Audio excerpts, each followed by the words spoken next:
दोस्तों, एक चोर चोरी करने के लिए एक औरत के घर में घुस जाता है। जैसे ही वो घर में घुसता है, उसे चारपाई पर लेटी हुई एक खूबसूरत औरत लेटी हुई देखती है, तो वो वहाँ पर चोरी चारी सब भूल जाता है। उसके पास में बैठकर उसे देखने लगता है और उसे देखता रहता है। इसे काफ़ी 5-7 मिनट हो जाती है, लेकिन जैसे ही उस जो औरत लेटी होती है चारपाई पे, उसे आभास होता है शायद कोई है मेरे कमरे में। वो उठकर बैठ जाती है। तुरंत जो चोर है वो तुरंत गेट के पीछे छुप जाता है। जैसे ही वो फिर जो महिला है वो उठती है और जाकर पानी पीती है। फिर जैसे ही उसे देखती है तो मतलब उसे देखती की देखती रह जाती है। फिर जो औरत उस चोर के साथ में करती है, बहुत ही ज़्यादा इंटरेस्टिंग कहानी है दोस्तों। नमस्कार दोस्तों, मेरा नाम है मोनिका। मेरे इस नए एपिसोड में आप लोगों का स्वागत है। प्लीज़ वीडियो को लाइक और सब्सक्राइब ज़रूर कर दीजिएगा। दोस्तों, ये कहानी है दिल्ली की। जो ये है लड़की है, इसका पति जो है बहुत ज़्यादा दारू पिया करता था और इसे मार छेड़ता था, इसलिए उससे इसका तलाक हो चुका था। और जो ये औरत है ये अपने घर पर रहती थी। कुछ दिनों बाद इसके माता पिता की भी मृत्यु हो जाती है और फिर ये अकेली रह जाती है अपने घर में। और उसका घर ज़्यादा बड़ा नहीं था, सिर्फ 2 कमरे थे उसके घर में। और इतना छोटा गांव है वहाँ पर वो, कि दूर दूरी पर तो घर है सबके। वो भी वहाँ पर अकेली रहती थी। जो वो चोर था उस गांव में पहली बार आया था चोरी करने के लिए। एक जगह उसने चोरी कर ली थी, वहाँ से करीब दो एक जोड़ी पायल और 10,000 रुपये चुराए थे। फिर वो सोचता है कि अभी तो, क्योंकि उसे चोरी करते हुए समय सिर्फ 1 बजा हुआ था, और वो सोचता है अभी तो लोग बाग मतलब सोए हुए होंगे, क्यों ना एक घर में और चोरी कर लूँ। जैसे ही वो उस घर में जाता है चोरी करने के लिए, चारों तरफ देखता है तो क्या देखता है, कपड़े हैं और खाने पीने का सामान है, और कुछ नहीं दिखाई दे रहा था उसको। और फिर उसकी नज़र जाती है जो एक चारपाई पर एक औरत लेटी हुई थी। जैसे ही उसको देखता है तो देखता का देखता रह जाता है, क्योंकि बहुत ज़्यादा खूबसूरत थी। और उसकी चारपाई के पास में जाकर उसे देखने लगता है। सोचता है कि इसके साथ में कुछ करूं, लेकिन फिर मन में आता है यार कोई है भी नहीं इस घर में, कोई मुझे रोकने वाला भी नहीं है, या फिर ये चिल्लाएगी कोई सुनने वाला भी नहीं है, क्योंकि दूर दूर पर घर है। क्यों ना इसकी रजामंदी से ही इसके साथ में कुछ करूं।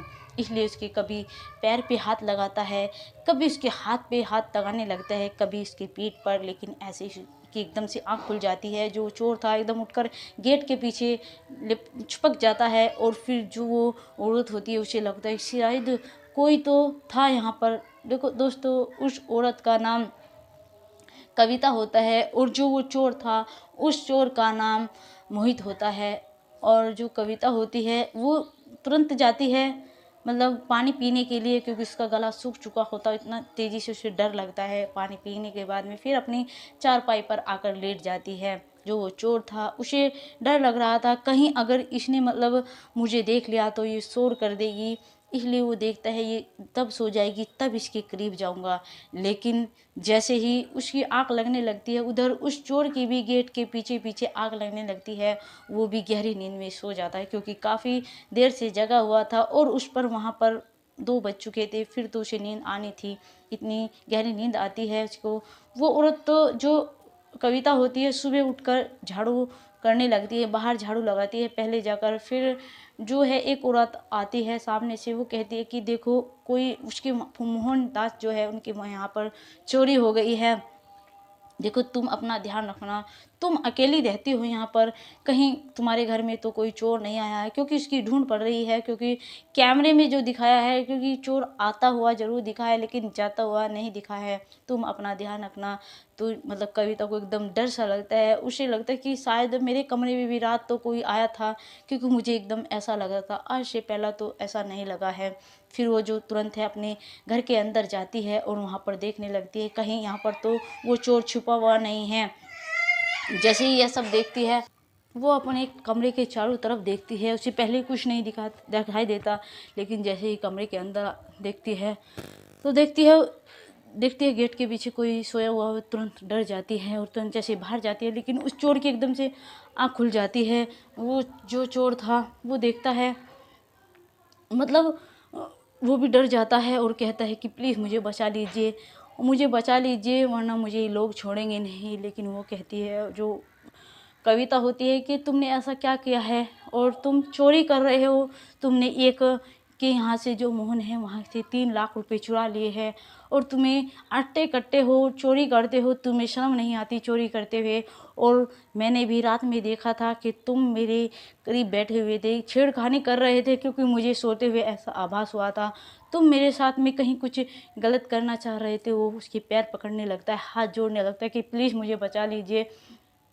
लेकिन वो कहती है कि फ़िलहाल आप यहीं पर छुप जाइए, क्योंकि उसे भी डर लग रहा था कि अगर कोई देखेगा जो एक चोर है, पूरी रात वो मेरे घर के अंदर रहा है, तो मेरी बहुत ज़्यादा बदनामी होगी, मेरे बारे में भी लोग पता नहीं क्या क्या सोचेंगे। इसलिए वो दूसरे कमरे में उसको जाकर छुपा देती है और उसका ताला लगा देती है।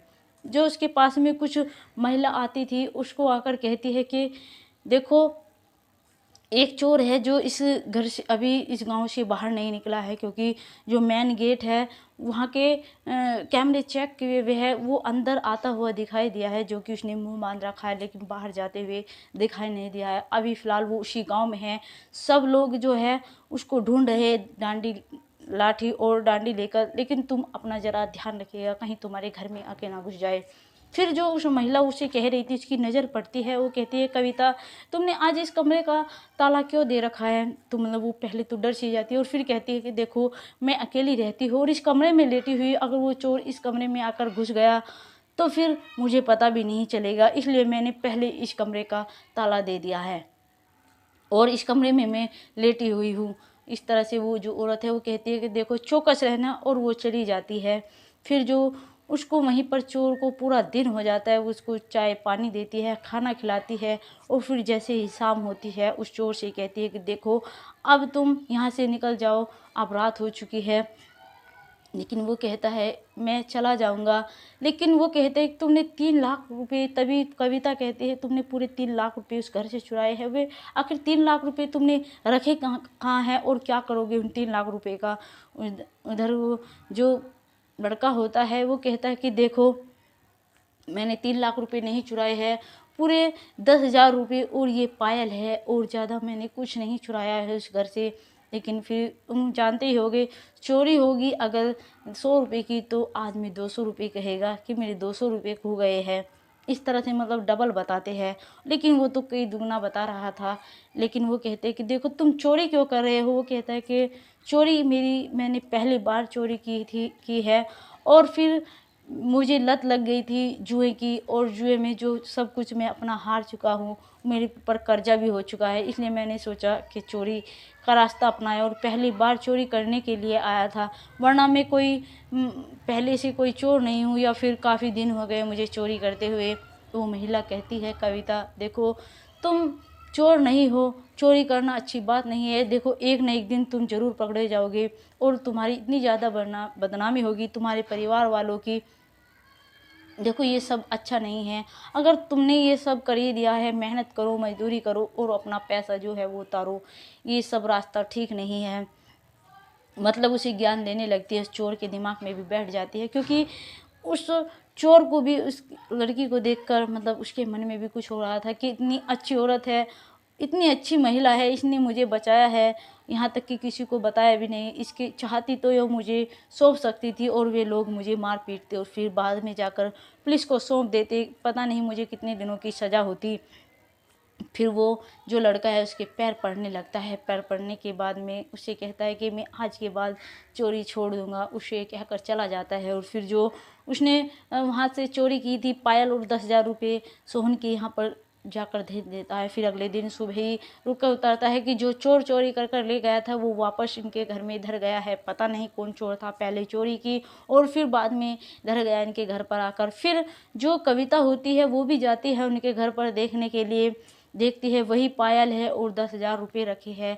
वो कहते हैं जो उनके घर पर थे, अरे ये तो 3 लाख रुपये चोरी हुआ, ये तो सिर्फ इतना हाँ धर गए हैं 20-25 हज़ार रुपये का सामान, और बाकी का कहाँ। लेकिन उस महिला को तो पता था कि सच्चाई क्या है, जो चोरी हुआ था वो वापस आ गया इनका। लेकिन ये लोग झूठ बोल रहे हैं।